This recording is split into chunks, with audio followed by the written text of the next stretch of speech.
John Wayne, Hollywood's tough guy, earned the nickname Draft Dodger during World War II. But is that fair? In this video, we're diving into the real story behind why Wayne didn't serve, the circumstances around his exemption, and whether that label really fits. It's time to separate fact from myth when it comes to the Duke and his World War II legacy. The on-screen embodiment of Americana, a staunch patriot, a vocal supporter of the armed forces, and notoriously staunch anti-communist, John Wayne would probably have chosen to bleed red, white, and blue if it were up to him. However, he never served in the military, and it became a severe bone of contention. Not just for the Duke either, but for those both inside and outside of the industry who decried his aversion to being drafted. Even his greatest collaborator and close friend John Ford knew it was the easiest way to get a rise out of him, with Wayne once storming off set after the director needled him over his lack of real-life military credentials.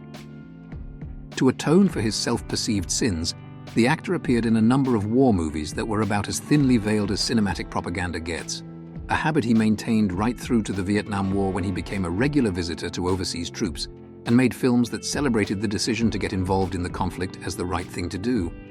However, when he did the same duties during World War II, there were reports of some soldiers in attendance greeting Wayne with a chorus of boos because they didn't see somebody who secured an exemption from the draft as being worthy of taking the stage to salute their spirit, dedication, and commitment.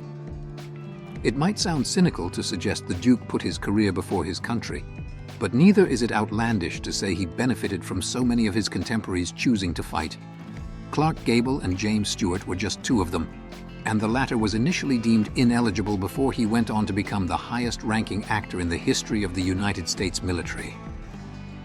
Wayne didn't enlist, and he filed for a deferment that stipulated that as the sole provider for a family of at least 4, his next of kin would be unduly harmed in his absence.